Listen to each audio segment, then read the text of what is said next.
It happened in minutes. Fire-scorched land couldn't hold rain, so mud poured down from the Glendora foothills below.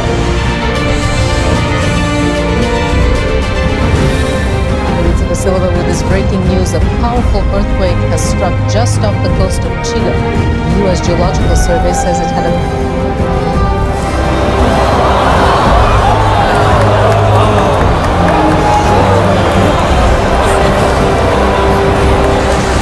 As dramatic as it was dangerous, the storm swept in suddenly.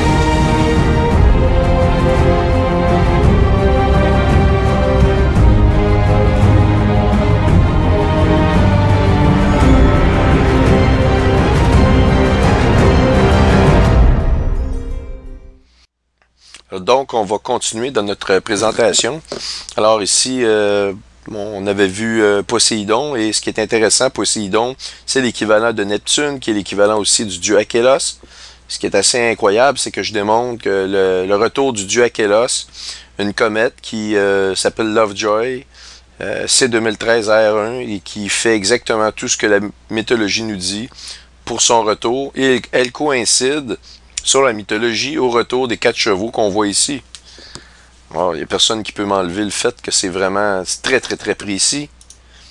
Achélos, on l'a vu. Neptune, on l'a vu. Le dieu de l'Éridan, qui est aussi le dieu, l'Éridan là, dans les cieux, est identifié au Nil à l'Égypte, le fleuve du Nil dans l'Égypte. Il a un équivalent terrestre, et le fleuve Eridanus dans les cieux a son équivalent sur Terre dans le Nil.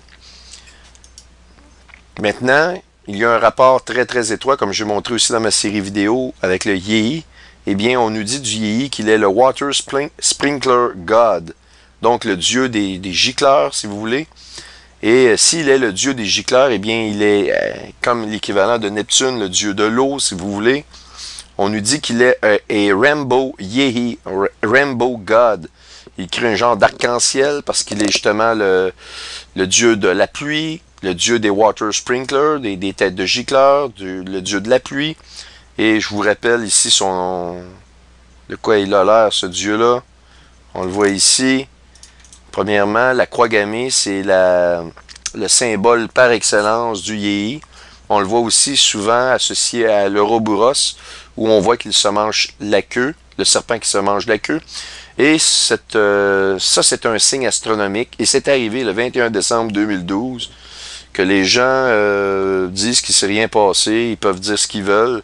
Au niveau des plans de l'élite, il y a dans cette date-là l'amorce de quelque chose. Et d'ailleurs, on voit depuis le 21 décembre 2012, pas longtemps après, on a eu des éclairs qui ont frappé au Vatican. On a eu toutes sortes de phénomènes absolument, du point de vue prophétique, qui a fait beaucoup parler. Et avec raison, on a eu la nomination d'un nouveau pape qui correspond vraiment au dernier pape. Il n'y a aucun doute là-dessus. Donc, une petite parenthèse là-dessus. J'ai parlé d'une nouvelle concernant que le pape a fait une mention de nos frères extraterrestres. Apparemment que ça pourrait être un hoax. Moi, je l'ai pris sur un site qui est fiable. Maintenant, des fois, oui, il peut y avoir des fuites de même pour des raisons X, Y, Z. Je ne suis pas en mesure de vous confirmer à 100% cette nouvelle-là. Mais par contre, je sais que Tom Horn a parlé avec énormément de précision du fait que le Vatican va bientôt annoncer ces choses-là. C'est juste une question de temps, et selon lui, c'est vraiment même pour cette année. Alors, est-ce que c'est de la désinformation qui veut faire croire que c'est un hoax? Je ne sais pas. Un canular, je ne peux pas vous le dire pour l'instant. Bref, soyons aux aguets, mais ne prenez pas ça pour 100% de la vérité. Je ne peux pas vous la confirmer, celle-là. C'est sûr que s'il n'y a pas d'autres sources qui sortent, ça peut être douteux. Je voulais juste faire une mention là-dessus rapide. Donc, on voit ici une autre photo du Yéhi, et voyez-vous ici le point central de cette croix-là qui tourne avec le Yéhi ici en parallèle, qui forme la croix gammée. Et je vous montrerai quelque chose de spécial. Cette image-là correspond à une prophétie biblique très très précise qui tourne alentour de la comète Ison, et ça correspond aussi à une constellation. dans les cieux, je vous en parlerai de ça. C'est la constellation de la Grande Ourse. De la Petite Ourse, pardon. Donc, non, c'est-tu la Grande Ourse? En tout cas, je vais vous le montrer, vous allez le voir. Alors, maintenant, ici, on voit le Dieu avec l'arc-en-ciel, le Rainbow God, avec son sceptre, et on voit un triangle, et le triangle peut être pris comme étant un trident avec trois barres, si vous voulez, 1, 2 et 3. Donc, c'est lui qui ouvre, on avait dit, les périodes temporelles. Et vous allez voir que ce Dieu-là correspond à un autre Dieu qu'on va couvrir. Je vais juste voir si j'ai bien couvert les images ici. Oui, tout est beau de ce côté-là. Si on va du côté des Sumériens, eh bien, le dieu Akelos trouve aussi son équivalent. Voyez-vous, le dieu Akelos, qui est le dieu Neptune, on voit ici le dieu Enlil, qui tient son sceptre et qui est un trident. On le voit vraiment ici. Et là, on commence à l'explication de ces choses-là, en comparant avec divers peuples, la mythologie de divers peuples, on voit la redondance, si vous voulez, de ces dieux-là. Autrement dit, c'est un dieu qui se fait appeler plusieurs noms, dépendamment du peuple, et qui a une histoire semblable. Et on voit ici, voyez-vous, le dieu Akelos, c'est lui, avec donc l'éridan qui passe à travers lui, comme on le voit dans l'image que je vous avais montrée. On le voit ici, le dieu Neptune avec l'éridan. Eh bien, on voit la même chose ici. Donc, la grande question qu'il faut se poser, comment est-il possible qu'un peuple aussi ancien que les Sumériens nous parle du dieu de l'éridan, du dieu Akelos, du dieu Neptune, et nous parle, si vous voulez, vraiment des mêmes choses que les Grecs qui sont venus après. Et nous, aujourd'hui, on connaît ces histoires-là en les croyant des mythes. Et la Bible fait énormément référence à la mythologie. On le voit à plein d'endroits. La Bible nous avertit de la mythologie. Et donc, ce que je fais actuellement, c'est que je vous avertis de la même chose pour vous identifier que ce sont des dieux, que ce sont des démons, et que ces démons-là ont toujours influé sur l'homme. On voit ici un détail absolument extraordinaire, un phénix ici. Un oiseau qui ressemble vraiment à un phénix dû à la forme et à la forme de la queue. On voit ici même pratiquement comme s'il y avait du feu qui sortait de cet oiseau-là. Et le phénix, eh bien, correspond à l'oiseau à plumes, le retour de l'oiseau à plumes, le Quetzalcoatl des Mayas. Et selon moi, la comète par excellence qui a accompli ça, je l'ai montré.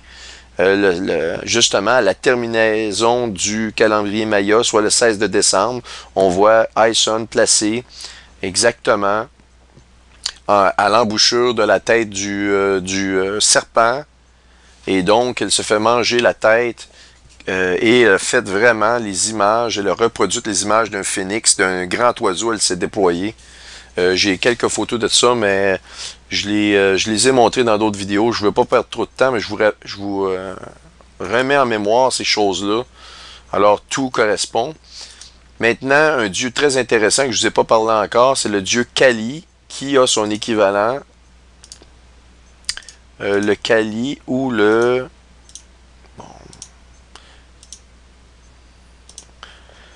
Le Yi, le Kali, bon, je viens de le fermer, on va le rouvrir.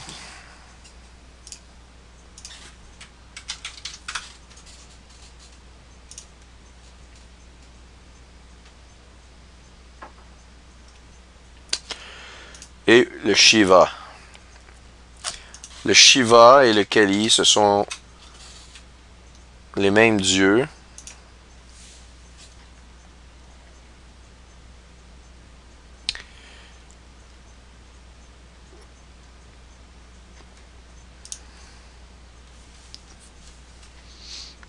Donc, le Shiva et le Kali. On va commencer par le Kali. Alors, le Kali, voyez-vous, c'est une divinité noire. C'est un dieu à la couleur noire qui vient de l'hindouisme. Et on nous dit de ce dieu-là qu'il est le dieu du temps.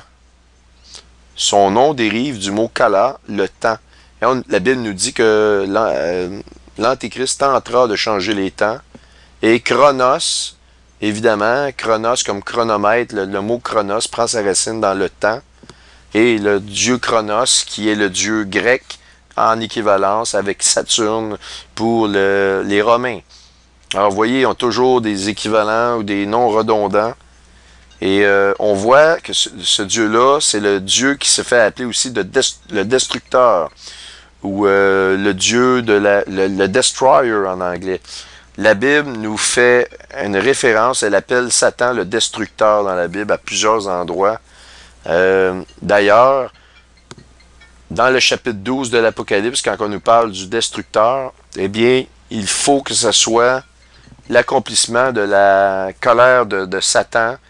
Et donc, vous avez mais ce sont des signes astronomiques. Comme je vous dis, il y a toujours une équivalence astronomique à quelque chose qui se produit sur Terre. Dieu l'a voulu ainsi.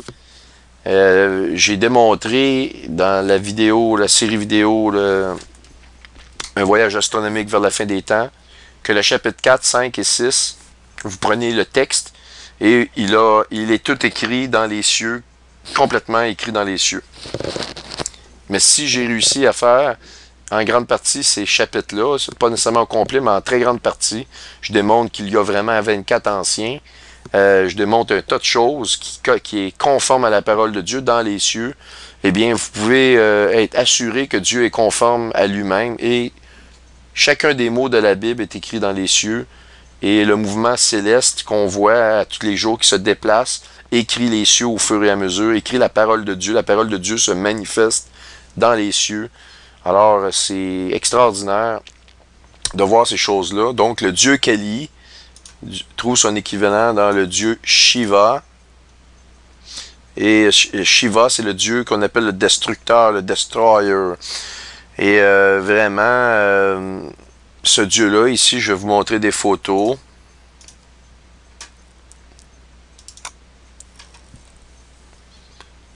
On le voit notamment, voyez-vous, que son symbole est la croix gammée.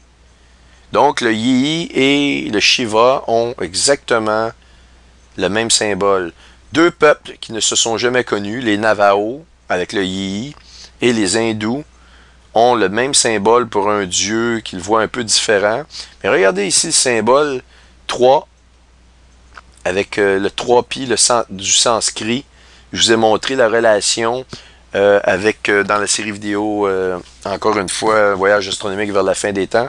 C'est pour ça que je vous demande de la réécouter parce que c'est vraiment important de le faire pour vraiment que vous ayez un brainstorming, si vous voulez, de l'information pour que vous voyez qu'il n'y a aucun hasard, que tout se relie et qu'on nous pointe vraiment tout avec le trident actuellement. Donc, le sanskrit, j'avais déjà démontré. Attendez un instant.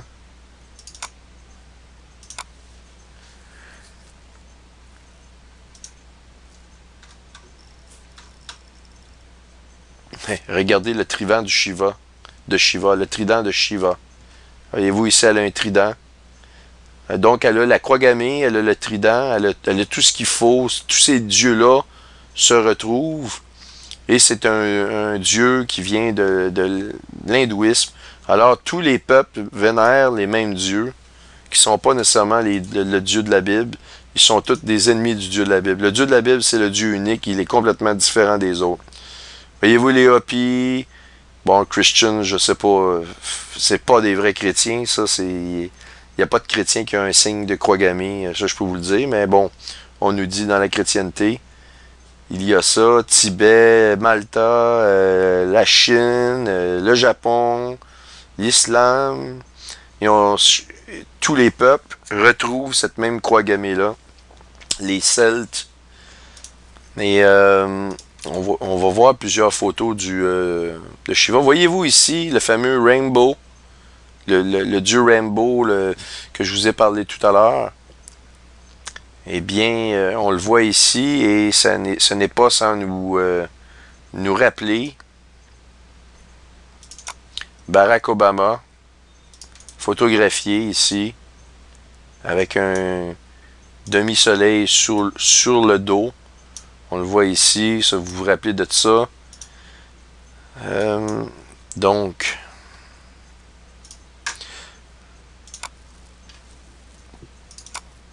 on voit aussi le même Dieu ici, avec sur ses épaules, sur son dos. On le voit aussi dans les au niveau des Sumériens, à plusieurs endroits. On voit je sais pas si j'ai la photo, mais on voit ici. Ça semble être là exactement le même Dieu ici qu'on représente. Le Dieu Akélos, il arrive lorsque le phénix arrive. L'annonce de ce Dieu-là, l'annonce de Satan, se fait par le cheval blanc. Et le phénix qui l'a fait, eh bien, ce que je considère être le cheval blanc astronomique, qui est la comète Ison. Bref, il reçoit un arc, on le voit ici. On voit vraiment que ces rouleaux-là, de plus en plus, avec l'information qui nous parviennent, prennent vie, et que ce qu'on croyait être quelque chose de l'ancien temps, finalement, est une prophétie des temps à venir. OK? Donc, on va retourner ici. Et cette photo-là, ici, est intéressante. Vous voyez ici, en Inde, vous voyez la croix gammée, et on nous met le fameux 3Pi de la société théosophique. On a ce logo-là ici. Ça ici, c'est très intéressant. Une démonstration du Shiva avec le sceptre, le trident, et avec une serpe d'or. Et je l'ai vu à plusieurs endroits, cette représentation-là du Shiva. Je ne sais pas si j'en ai pris avec moi. Ici, on voit le Lord Shiva avec le trident. Alors, venez pas me dire que c'est pas l'équivalent du dieu Neptune. Il y a absolument rien de... C'est évident que c'est l'équivalent du dieu Neptune. Je l'ai vu, voyez-vous ici, avec le fameux symbole du 3Pi, qui est à la racine du yoga, et la fameuse prononciation du Hum, là, la fameuse prononciation. Eh bien, on voyait que c'était le signe 3Pi en sanskrit, et Pi est le symbole de la constellation du Gémeaux, d'où nous vient la comète Ison. Et cette comète Ison-là était justement au-dessus de Pollux. Et Pollux, dans la mythologie, correspond à Satan, encore une fois. Donc, on voit ici le dieu, le Lord Shiva, qui monte un taureau. Je vous ai démontré que le dieu Neptune est symbolisé par un taureau.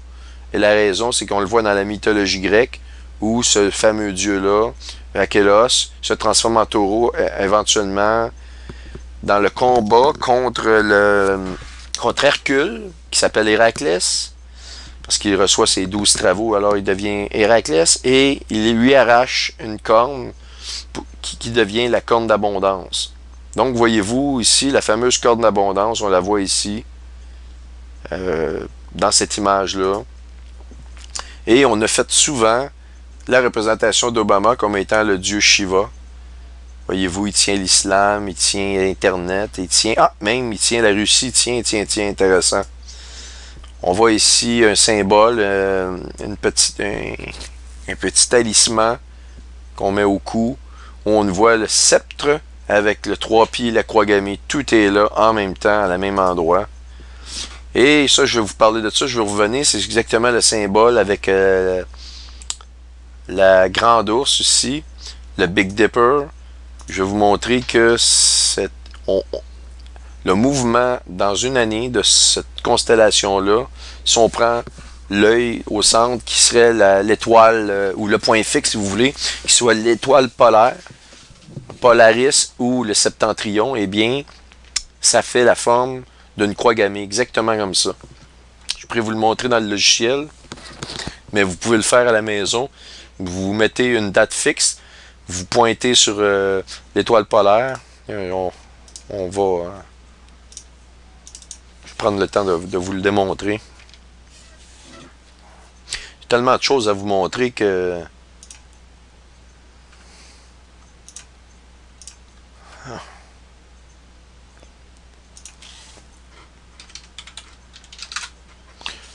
OK, on est pointé sur l'étoile polaire.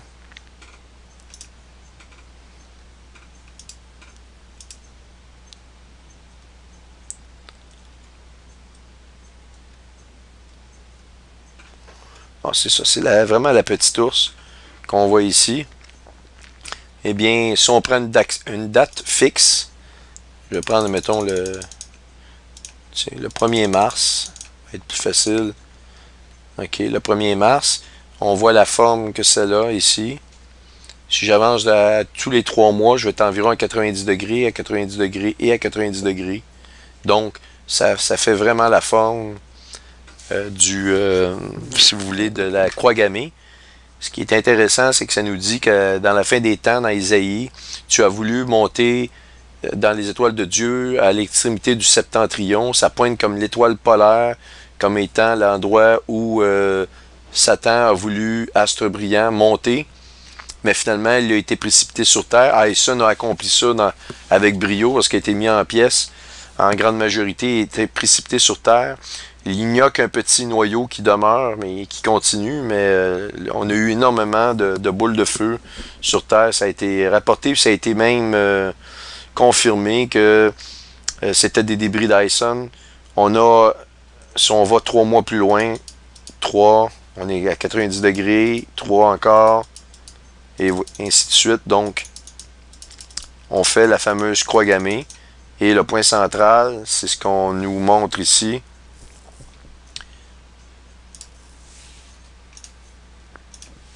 Eh bien, c'est l'étoile polaire. Ce qu'on voit dans l'image ici.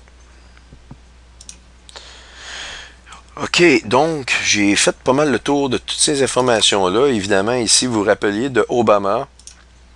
Et Obama s'est fait identifier au dieu Yéhi. Et donc, s'il est le Yéhi, il est comme le dieu Neptune, qui est aussi le dieu Akelos, qui est le dieu... qui est Satan carrément, parce que le Shiva, c'est l'emblème satanique total. Il n'y a pas de dieu au-dessus de ça. Et on nous fait référence au dieu du temps, au dieu du changement des...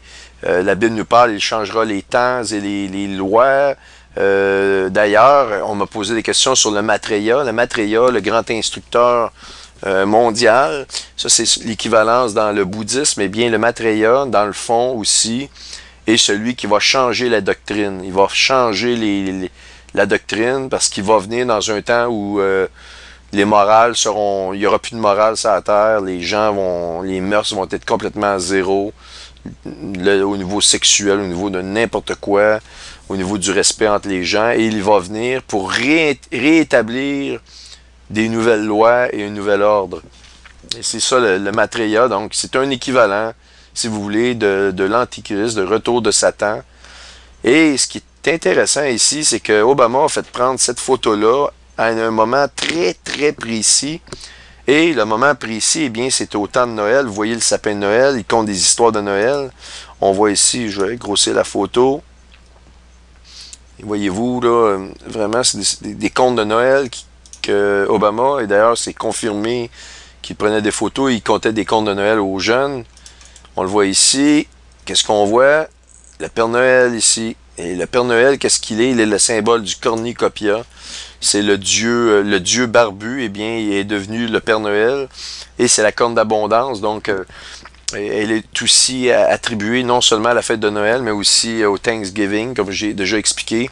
Et donc, le cornucopia est l'emblème par excellence de Neptune, parce que il se transforme en taureau, il se fait arracher une corne qui devient la corne d'abondance. Et c'est pas étonnant que Obama a choisi la fête de Noël pour se faire photographier dans le symbole du Yéhi, ou exactement avec le Rainbow God, si vous voulez, ou le Dieu Soleil sur le dos. Voyez-vous, commencez-vous à voir vraiment les relations? J'espère que oui, vous m'écrirez là-dessus.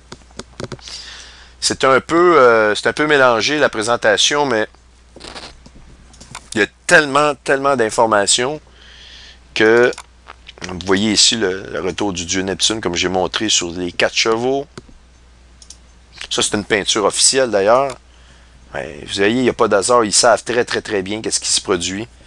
Et ils mettent en application leur plan. Alors, j'ai couvert ces photos-là ici. J'ai parlé des cerfs-volants de la Malaisie, qui est un symbole de la Malaisie. Je peux peut-être le couvrir un peu plus ici. Bon, ça, ici, je vais le fermer, lui aussi. Voyez-vous, l'Indonésie, Barack Obama a été élevé en Indonésie. L'Indonésie, c'est le symbole du Shiva, c'est leur dieu. Et le Shiva, bien, correspond au dieu Neptune. Et c'est vraiment intéressant de savoir ça. Vous savez que Barack Obama est né au Kenya et a été élevé en Indonésie. Alors, le fameux cerf-volant ici s'appelle le Wobulan. Le Wobulan est le cerf-volant dans la plus grande antiquité de la Malaisie, eh bien, était le symbole. Et ce symbole-là a été emprunté par la Malaysia Airlines comme symbole de leur compagnie. Et on voit ici, justement, de branding source. Eh bien, on voit le Malaysia Airlines, on voit le fameux trident, cerf-volant, et on le voit ici. On le voit sur les avions. Donc, le vol 370 n'y a pas échappé. Et quelque chose d'intéressant, voyez-vous le drapeau américain ici? Eh bien, ce n'est pas le drapeau américain, c'est vraiment le drapeau de la Malaisie. Et ça, c'est très important, ce que je vais vous montrer là. OK. Oups.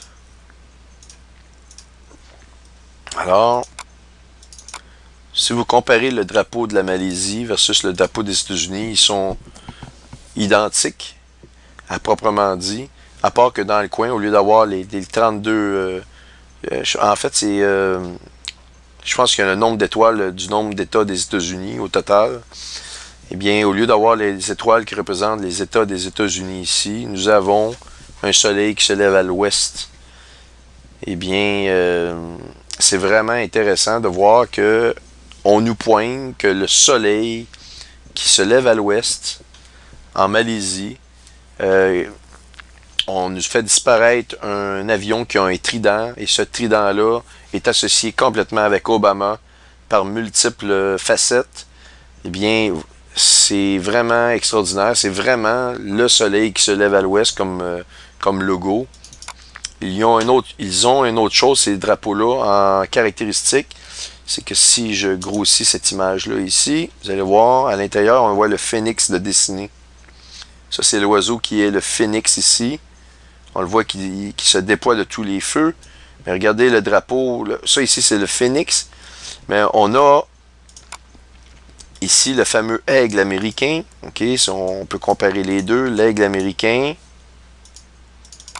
et le phénix. Je vais les mettre un à côté de l'autre. American Eagle. The American Eagle. Donc, on voit les deux phénix. En fait, Tom Horn a vraiment démontré avec brio que le fameux aigle américain n'est pas un aigle, mais est en fait un phénix. Et donc, ils ont à caractéristique les mêmes oiseaux. On a pratiquement le même drapeau, sauf qu'on a un soleil qui se lève à l'ouest. Et le logo de Barack Obama, comme vous le savez, je l'ai démontré, c'est un soleil qui se lève à l'ouest.